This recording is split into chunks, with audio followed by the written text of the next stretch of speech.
Hey guys, so you are excited about making that move. Maybe your lease is up or you're moving out of state, whatever it is. In this video, I'm going to share with you the timeline for the process of buying your new home. So stay tuned.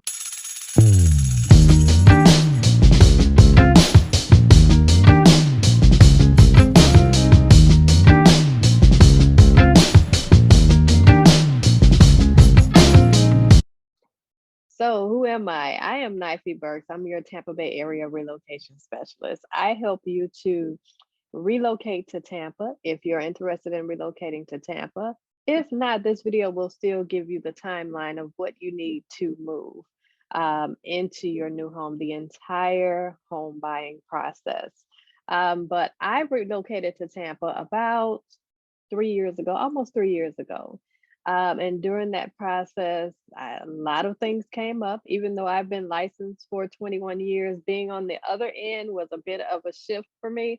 So I want to walk you through that entire process. And like I said, whether you are moving in state or if you're moving out of state, you're going to get a few tips in this video to walk you through the entire process. All right, so tip number one is to actually find a real estate agent.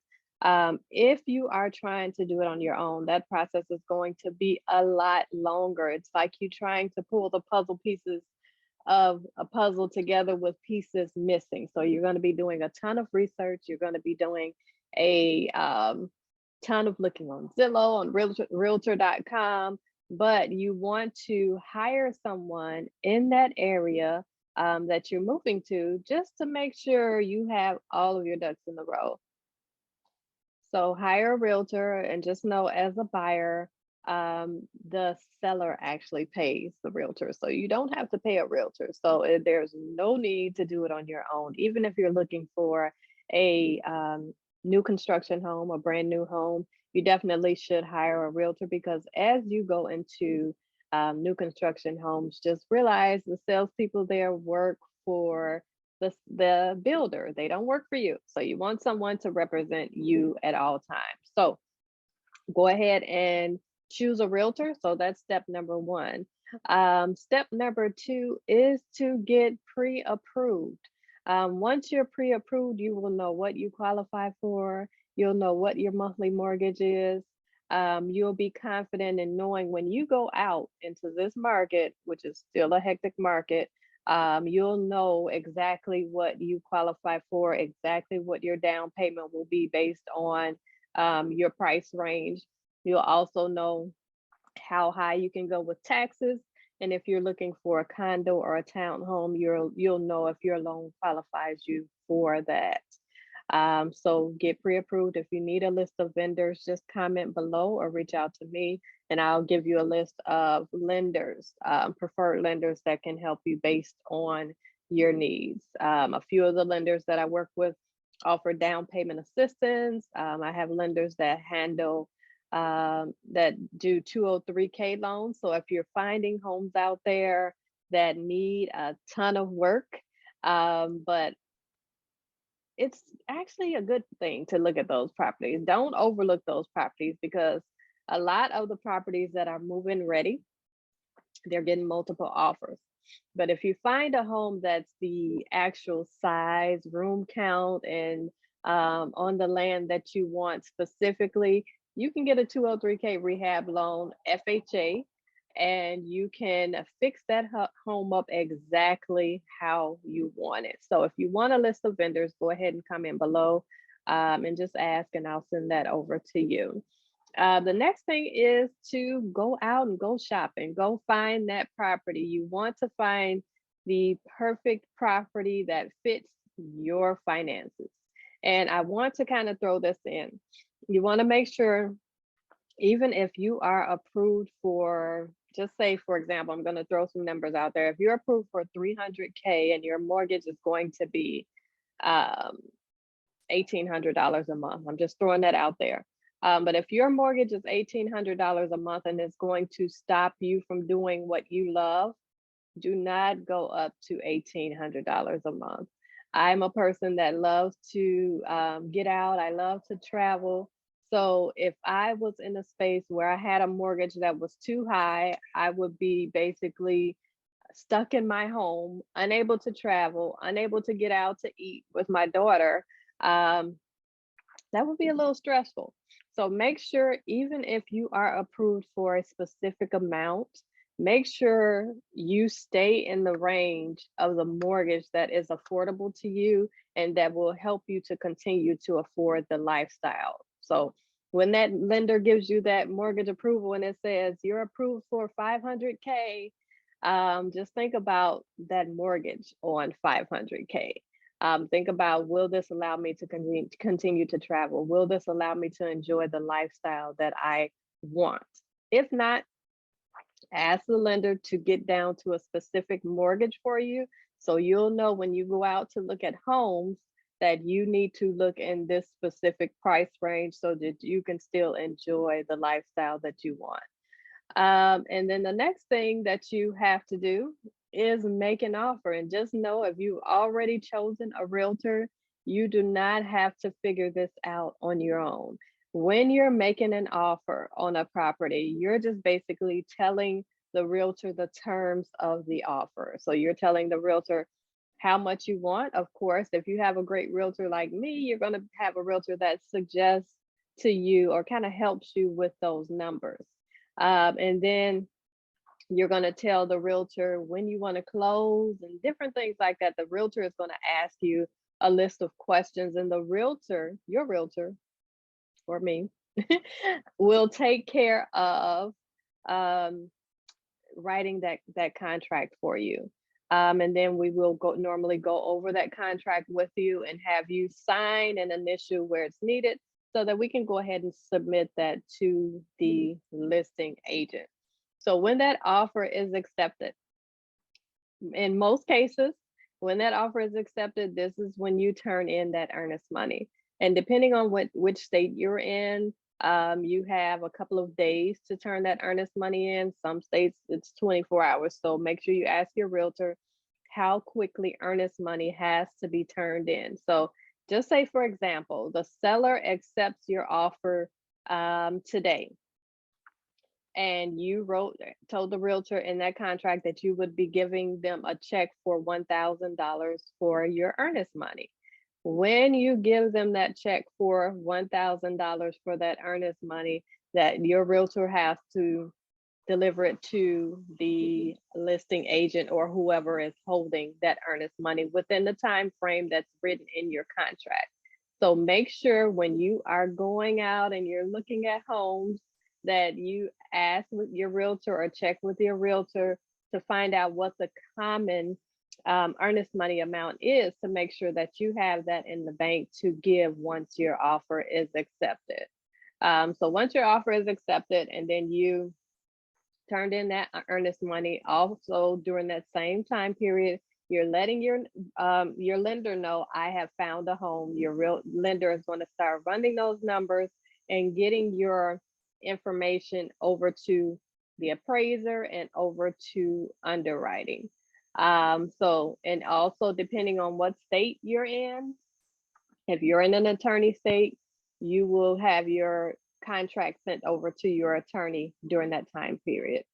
Here in Florida, it is not an attorney state, so it is up to the buyer if you want to choose an attorney, but that will be discussed at the time of the contract. So during the rest of that process, the normal process to close here in Florida is 30 to 45 days, depending on the type of loan you have. Now, you may have some amazing lenders.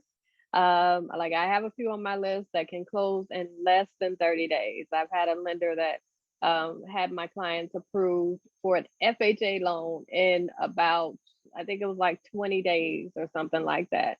Some you may find some a little quicker, but normally FHA loans take about 30 to 45 days to close. But once you get all of that done, that's basically your entire process. Once you're in this phase, or even once you're pre-approved, we're going to take a step back. Once you're pre-approved, do not finance anything. if you finance something that's going to throw off your debt to income ratio, and it's going to change the amount of money that you qualify for. I've been licensed since 2001. And when I first started, I think maybe about 2 to 3 years after I started, I had a client that got approved for about 225K. She put in an offer on a brand new condo that she fell in love with. We were in that condo picking out finishes and everything for her for about 2 hours, because she fell in love with it. But right before closing, my client decided to go and buy a Cadillac. So that took her debt to income ratio like totally out of whack. She was only approved for 175, which knocked her out of the running for her $225,000 condo, which she was in love with. It was a terrible conversation because she was upset and crying because she was not able to get the condo that she loved. So make sure when you are pre-approved, in the process of getting pre-approved or after you're pre-approved, don't buy or finance anything, or don't finance anything until after you close. So if you see that nice furniture that you want for your house, don't say, okay, I'm going to finance it 3 days before closing.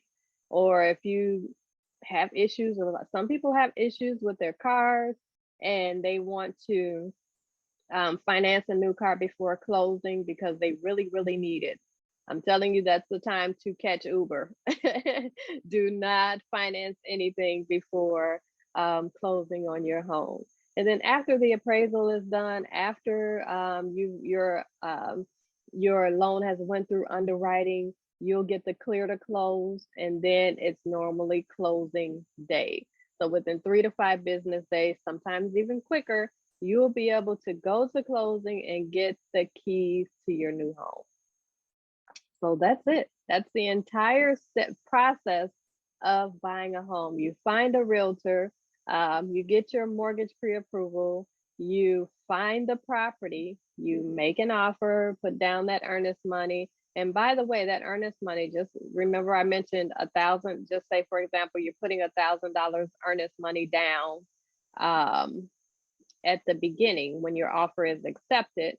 You will get that back as a credit. Now, it won't go into your pocket, but it will be a credit to you at closing. So just say, for example, if you have to put $7,000 down on the home. Now, I'm just throwing that number out there. You could probably put down less, maybe more. But just say, for example, if you're putting $7,000 down on the home, that $1,000 earnest money will be deducted at closing for you. So you'll initially, in essence, have to bring 6K to closing.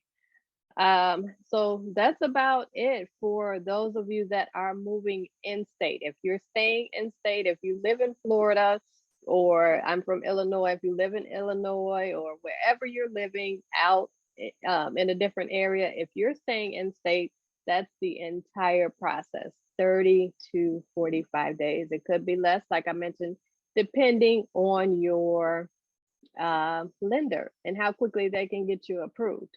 But for those of you that are moving out of state, that process, that timeline can be a little bit longer. Like I mentioned earlier, I relocated. I sold my house in Illinois and I relocated to Tampa almost 3 years ago. So I listed my home for sale December 19th of 2018. And I was kind of like on the fence about doing it because it was Christmas time. I figured I wasn't going to get many offers. I'm thinking, okay, people will start really coming through in January. That wasn't the case. My home was sold in 3 days.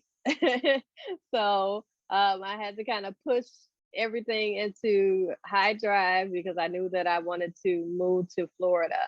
So I was able to just right away. The next thing that you want to do is find out about movers. If you have cars to ship, find a company that ships your cars. We had 2 cars to ship. We actually drove one, and which was a long drive, 17 hours, but we shipped the other. So the second car was about $1,100, I believe. I believe it was like $1,100 to ship that second. Well, it was a truck. Um, so find out the process of, or find out about movers, and find out about moving your cars if you're not able to drive your cars, one or more. And then also add the time for visiting the state that you want to live in. For me, I visited different places in Florida several times because I was trying to figure out the area. I visited Tampa in June of 2018. And then I visited Miami, Fort Lauderdale, St. Lucie, different areas that I really wanted to go to. So make sure you're taking the time to visit the areas. If not, make sure you have a realtor that is willing to do virtual tours for you. And when I say virtual tours, meaning they will go through the home and FaceTime you or video for you so that you can see the homes that you want to choose from. Also, a good thing is to have them FaceTime you and show you the area, or show you driving around the area, because the worst thing would be for you to get to a location, the house looks amazing, but then the area looks horrible. So you want to make sure your realtor is not only giving you a virtual tour of the home, but also of the area. So I do virtual tours. If you are thinking about relocating to the Tampa Bay area, be sure to reach out to me. I am going to drop my link below for a relocation consultation. During the relocation consultations, I go through the different areas and the different price ranges. We kind of break down what you're looking for, and then we map out a time frame to help you get to that goal of getting here and relocating to Florida. So that's about it. If you have any questions, be sure to comment below. I am going to drop the link to my website, so if you want to search, you can search there. Also, that relocation link will be there as well. So talk to you soon. If you have any questions about the relocation process, make sure you comment below. All right, have a good one.